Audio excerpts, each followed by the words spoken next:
If you're looking for a simple way to improve both your top end speed and your muscular endurance, I would highly suggest that you try to focus on these two variables.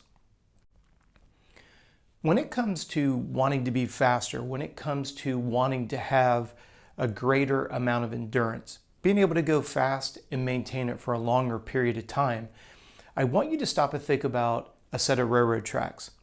When we look at a set of railroad tracks, in this example that I always like to use, relevant to the subject of strength and flexibility, stop and put it into perspective that if one develops at the expense of the other, your train is going to derail. Now, even though that may not be the most sophisticated illustration, it does validate the point that if you're extremely strong, but you have very limited range of motion, that's going to cause you to be slower. If you have limited range of motion, you're not going to have as much endurance either. When we're looking at the idea, how do we improve speed and endurance? We want to look at those two as a parallel development that needs to be measured on a regular basis. We want to make sure that you've got the muscular power and strength to be able to generate speed. We want to make sure that you have functional range of motion to make sure that you literally get out of your own way. You want to reduce the amount of internal friction that's created associated with a lack of flexibility. So when we step back, I want you to ask yourself, over the last training block that you've completed, how much time have you spent on both of those? Not just one, but both of those. We need to make sure that you're strong specific to your sport of choice. We need to make sure that you have functional range of motion relevant to that sport. When you put those two together, think about it. What you've got is a muscle that can contract at its fullest potential with the least amount of internal resistance, which overall lowers your core body temperature. Like any piece of machinery, heat is a robber of energy, which is going to have a negative impact on both your speed and your endurance. So when you're contemplating, hey, why is it that I lack that opening sprint speed? Why do I not have that sustainable top end speed? It may not be a fitness issue as much as it could be a flexibility issue. It could be not so much a flexibility issue as much as what is your raw power? What are your capabilities relevant to the muscular strength that's necessary to excel at your sport?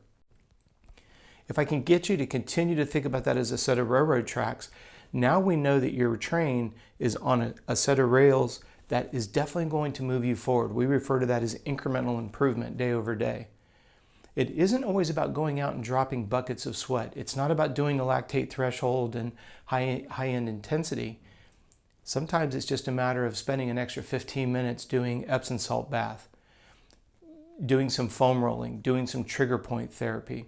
If you've got one of the tapodiment type devices like a Theragun, all of those are going to help increase the functional range of motion through what we refer to in generic terms as flexibility. Now, let's take this one step further. When we get to a point where we have functional strength and flexibility, we know that our game is going to be elevated. And I just want you to be aware of the idea that as you increase your speed and your ability to sustain it, you're going to put a higher demand on your water, electrolytes, and sugar demands. We all want to be faster, but you have to realize that there becomes, with that high-end speed and with that improved endurance, comes the responsibility of fueling it, hydrating it, and making sure that you have the necessary electrolytes. Electrolytes play a role in muscle contraction.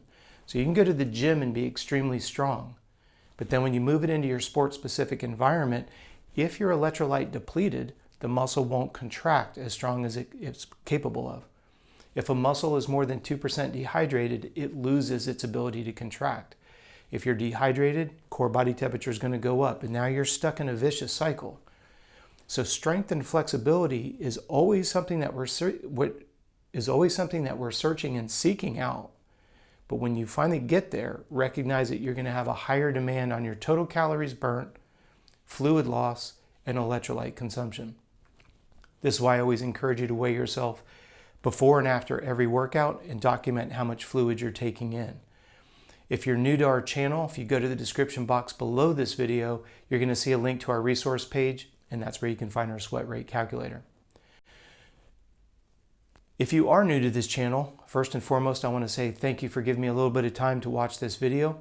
Please remember to like and subscribe. We are putting out a new video each and every day. Turn on the notifications, that way you'll know we've posted a new one. If you happen to have a question, please feel free to send it to me and my team. We have been receiving so many email questions. I love the fact that you guys are getting more and more comfortable. Ask questions. Allow us to get a chance to be able to eliminate some frustrations that you're dealing with. You can do so by sending me an email, contact@coachrob.com. I appreciate your time today, and I certainly look forward to seeing you tomorrow.